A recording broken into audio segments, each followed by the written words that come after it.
हर हर नमः पार्वतीपतये हर हर महादेव शुक्ल षष्ठी नाग चतुर्थी व्रतम அது ஒட்டி வர்றதுனால நாக சதுர்த்தி அப்படின்றது நாகங்களை ஆராதனை பண்ணுற நாள். அந்த நாகங்கள் எல்லா தேவதைகள்கிட்டையும் வாசம் பண்ணுறது பரமேஸ்வரனுக்கு கண்டாபரணமாகவும் மகாவிஷ்ணுவுக்கு சயனத்துக்காக இருக்கிறதாகவும் விக்னேஸ்வரருக்கு உபவீதமாக இருக்கிறதாகவும் நிறையா ஸ்லோகங்களில் வர்ணிக்கிறது. அப்படிப்பட்ட நாகங்களை அன்றைக்கி ஆராதனை பண்ணணும். இதுதான் அந்த காலத்தில் பெரியவா புற்றுக்கு பால் விடுறது இந்த மாதிரி ஆராதனை எல்லாமும் பண்ணிட்டு இருந்தா. அப்படிப்பட்ட இதில் இன்றைக்கி ஒரு ஸ்லோகம் பார்க்கலாம். நாகங்களை குறித்த ஸ்லோகம். இது ஆரம்பிக்கிறதுக்கு முன்னாடி வேத பாகத்திலேருந்து நாகத்தை உத்தேசித்து இருக்கிற ஸ்லோகத்தை மந்திரத்தை சொல்லிவிட்டு இந்த ஸ்லோகத்தை பார்க்கலாம். வேத மந்திரங்களை எல்லோரும் சிரவணம் பண்ணுங்க, தெரிஞ்சவா மட்டும் சொல்லுங்க. இந்த வீடியோ பார்க்கும்போது ஸ்லோகங்களை எல்லாரும் சொல்லலாம். திரும்பவும் எல்லாரும் சொல்கிற மாதிரி கேப் விட்டுட்டு நான் சொல்கிறேன். ஓம் நமோ அஸ்து சர்ப்பேभ्यो जे के च पृथिवी मनो ये अंतरिक्षे जे दिवितेभ्यः सर्पेभ्यो नमः ये दोरोचने दिवो जे वासूर्यस्य रश्मिषु येषामप्सु सदः कृतं तेभ्यः सर्पेभ्यो नमः या इषवो जातुधानाना ये वा वनस्पतिगुम्रणु ये वा वटेषु शेरते तेभ्यः सर्पेभ्यो नमः. இப்போ இந்த ஸ்லோகத்தை பார்க்கலாம். நவநாகங்கள் அப்படின்னு சொல்கிறா. இந்த நவநாகங்களோட பெயரையும் யார் ஒருத்தன் நாகத்தை பார்க்கும்பொழுதோ இந்த பூஜை சமயத்துலேயோ தியானிக்கிறானோ அவனுக்கு விஷபயங்கள்லாம் நிவர்த்தியாகி எல்லா காரியங்களையும் விஜயம் கிடைக்கிறது. கல்யாணம் ஆகாதவர்களுக்கெல்லாம் சர்ப்பதோஷம்னு சொன்னாலே எல்லாம் நிவர்த்தியாகி நல்லபடியாக கல்யாணம் ஆகிறது, குழந்தைகள் பிறக்கிறது அப்படின்னு இந்த ஸ்லோகத்தில் வருது.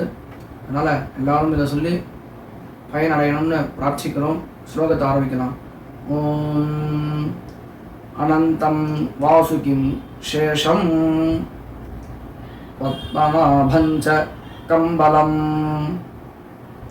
சங்கபாலம் धृतराष्ट्रं तक्षकं कालियं तथा एतानि नवनागानि एतानि नवनामानि नागानां च महात्मनां सायंकाले पठेन्नित्यं प्रातःकाले विशेषतः सन्तानं प्राप्यते नूनं सन्तानस्य च रक्षकः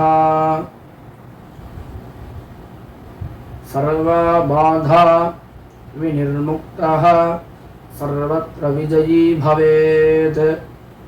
सर्पदर्शनकाले वा पूजाकाले च यः पठेत् तस्य विषभयं नास्ति सर्वत्र विजयी भवेत्.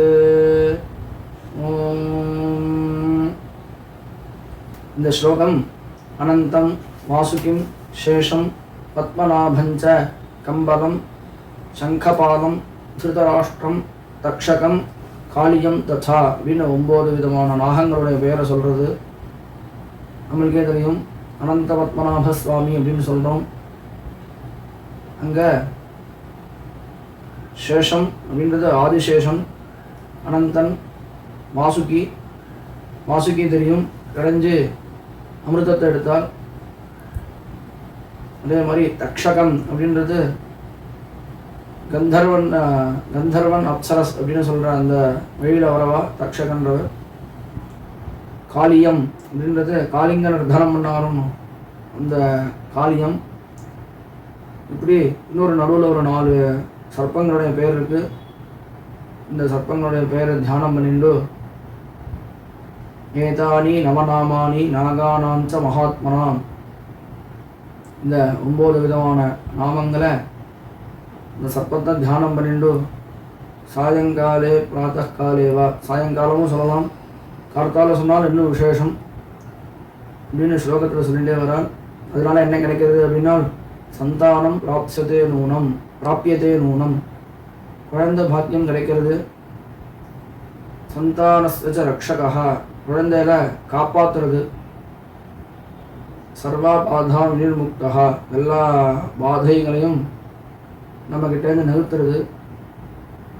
சத்ரு பயம், இப்படி சில உடம்புல பாதைகள்லாம் இருக்குன்னு சொல்லணும், அதெல்லாம் நிறுத்துறது. ஏன்னா நம்மளுக்கே தெரியும், பாதி மருந்துங்களுக்கு சர்ப்பத்தோட விஷத்தில் இருந்து கொஞ்சம் கலக்கிறா அப்படின்னு சொல்கிறேன்.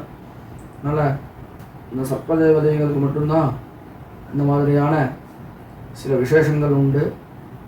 இந்த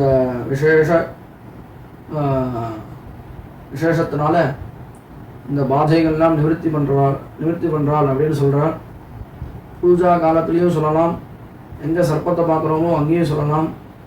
யார் ஒருத்தன் சொல்கிறானோ அவனுக்கு விஷ பயம் கிடையாது, அந்த பாம்புனால அந்த நாகராஜனால் தீண்டல் நடக்காது, அதே மாதிரி எல்லா இடத்துலையும் அவனுக்கு விஜயம் கிடைக்கும் அப்படின்னு சொல்லி இந்த ஸ்லோகத்தை முடிக்கிறார். இதுதான் அந்த காலத்தில் நிறையா பிரிவா புட்டுக்கு போய் பால் ஊற்றுறது, அம்பாவை பிரார்த்தனை பண்ணிக்கிறது. ஆனால் அம்பாள்கிட்டையும் இந்த சர்ப்ப தேவதை இருக்காள் அப்படின்றதுனால சர்ப்பத்தோட சர்ப்பமாக அம்பாலும் இருக்காள் அப்படின்னு ஒரு ஐதீகத்தினால அதை பண்ணுறோம். அதே மாதிரி சுக்ல சஷ்டி விரதம் அப்படின்னு பூஜா விதானத்தில் போட்டிருக்காள். அதில் சுக்ல சஷ்டி விரதம் அன்னைக்கு இந்த நாகராஜ பூஜையும் போட்டிருக்காள். அதே மாதிரி நாக சதுர்த்தி அப்படின்னு இந்த திருவண்ணாமலை சைடில் நிறையா பேர் ஆராதனை பண்ணிட்டு இருக்கார். அந்த பக்கம் உள்ள வாங்கிட்ட ஆற்றுக்கு போனேன்னா ஆற்றுல இந்த சர்ப்பத்தை சவுத்துலேயோ இல்லை படமாவோ வச்சுருப்பா, அதில் பூஜை பண்ணுவாள். இந்த மாதிரி நம்மெல்லாம் இந்த சாதாரணமாக ஒரு ஸ்லோகத்தை சொல்லி இந்த நாளில் இந்த சர்ப்ப தேவதையோட ஆசீர்வாதத்தினால யார் யாருக்கெல்லாம் சீக்கிரம் புத்திர லாபம் கிடைக்கணுமோ எல்லாரும் புத்திர ஆனந்தத்தை பெற்று இந்த நாகராஜனோட ஆசீர்வாதத்தையும் பெற்று சர்ப்பதோஷங்கள்லாம் நிவர்த்தியாகி எல்லாரும் க்ஷேமமாக இருக்கணும் அப்படின்னு சொல்லும்போது எல்லாரும் பிரார்த்தனை பண்ணிப்போம். இந்த ஸ்லோகத்தை சொல்லும்போது எல்லாரும் க்ஷேமமாக இருந்தால் நம்மளும் க்ஷேமமாக இருப்போம் அப்படின்னு சொல்லி பிரார்த்தனை பண்ணிக்கிறோம். ஹர ஹர நம பார்வதி பதவே ஹர ஹர மகாதேவ.